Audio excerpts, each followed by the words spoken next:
We have a guest.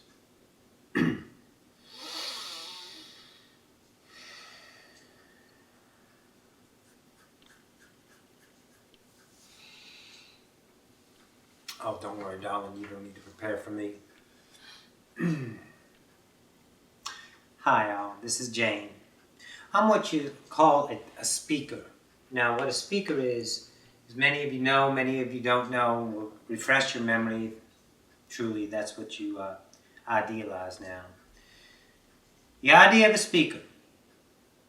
We come to earth in the form of a god, in the form of a human.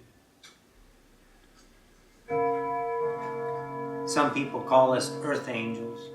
There are earth angels, but we're not them.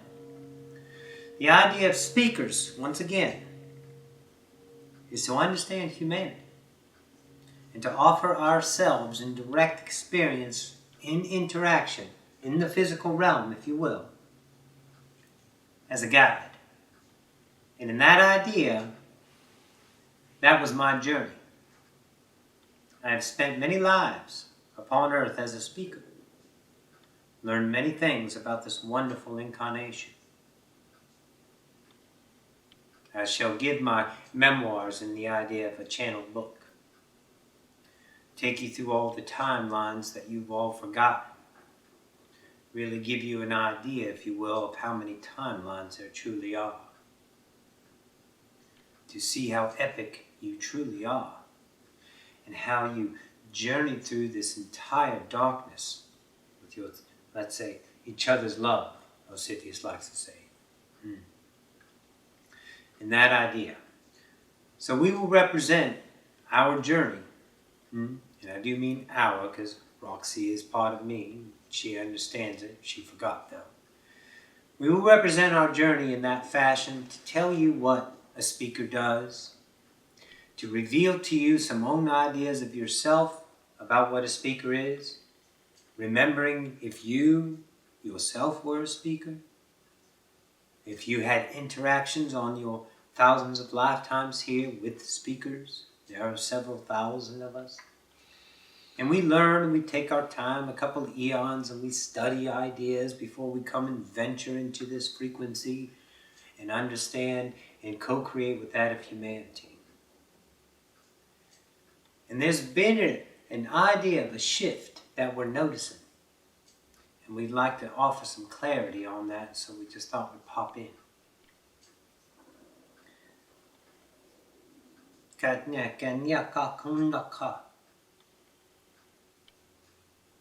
Ocyphius is saying we've mentioned this before, and we don't know if it's taken hold, so we thought we'd bring it up again. You understand how innocent you are? I want you to really think about how innocent you are. How beautiful it is to be a human being. We watch ideas through our channels.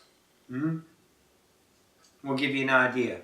The #1 rated show in the galactics is the TV reality show, as so, let's say, Angel so nicely put it, the TV reality show Humanity. #1 rated show. We all love watching. And we watch how the collective is shifting through these times. And we've noticed something about your innocence. You're holding yourself in contempt for your innocence. You're using words like, unfortunately, we have harmed the earth.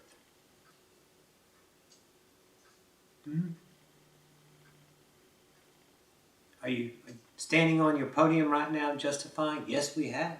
Are you doing that? You forgot, didn't you? What are you mad at? What are you mad at, and why are you all, especially, goodness gracious, especially in the idea of the spiritual awakened world, judging yourself on how horrible humanity is?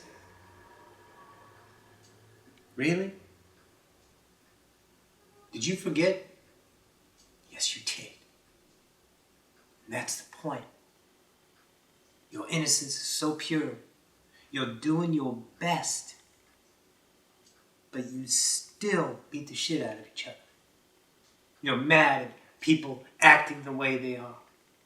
You hold yourself in contempt because you didn't recycle something. We know it all is a movement. We understand that.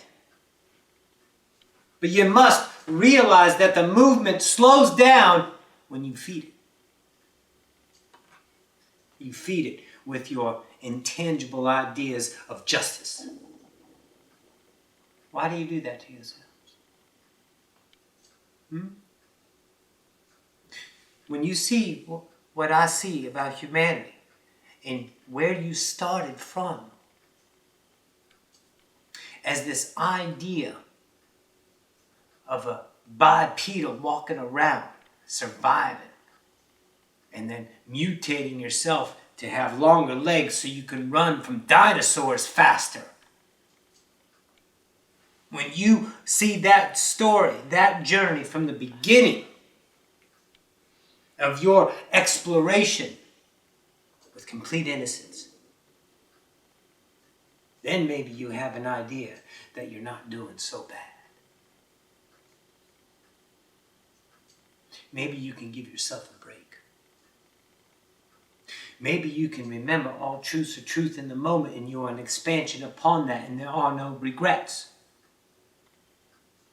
Maybe you can see the judgment upon another brethren only takes that brethren and puts him in a defensive position of justification for his own actions. How long do you want to be separate? Your action of love mutates the separation. You would not be here now if it wasn't for your acts of love. Don't keep the illusion alive by separating in a manner of judgment. I've seen humanity rise and fall thousands of times to where there was a scarce little of you. Less than, what's the least amount? 58,000 in that range. You've almost killed yourself extinct several thousand times because you didn't remember anything. But you keep coming back because you are the most epic species. You all know when things are at their worst, the love comes out and they become the best. You always find a way to survive. But you don't need to survive anymore. All you need to do is love. I've seen you guys love each other to death and hate each other to death.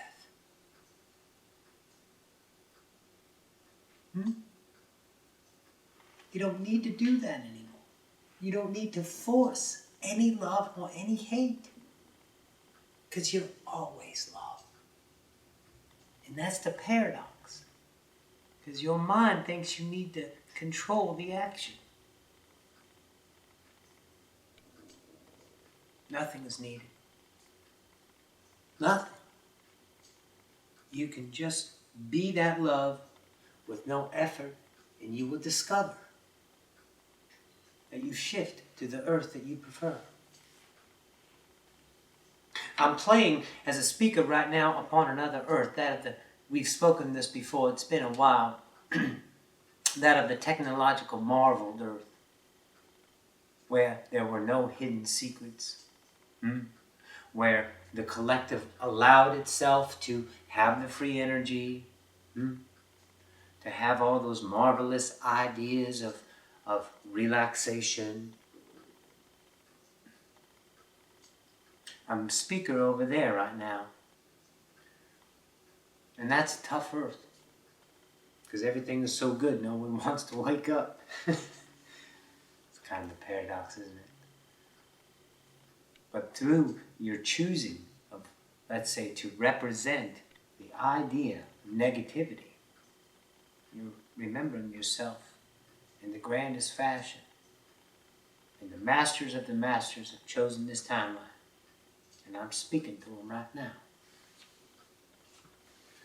So we'd just like you to have the idea. You don't need to.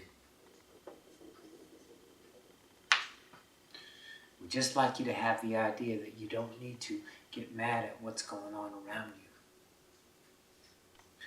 Because your humble beginnings of innocence has not been lost. You're still children in your own ideas. Be the child to remember. Think about that. You'll understand upon dwelling. Be the child to remember what you are. Because your childish adults that you consider yourself is the number one inhibitor. Because you're scared. You're scared to death. So you surround yourself with items of security. You'll give yourselves reasons to get up in the morning. You do that.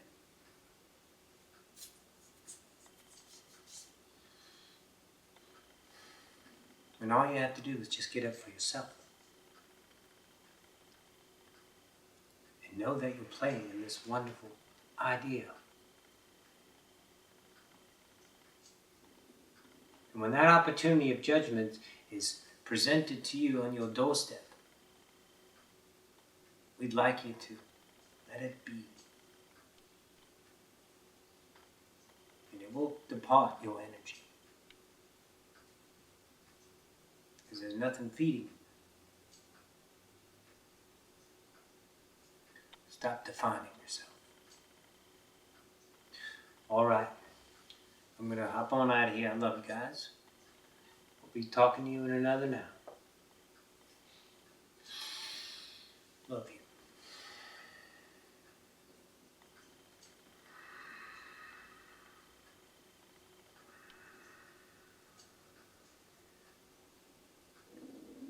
All right. Thank you once again for tuning in to the Space Time Now. We shall now give Rita some food. She seems to be hungry. This is Ocyphius. I bid you a good night.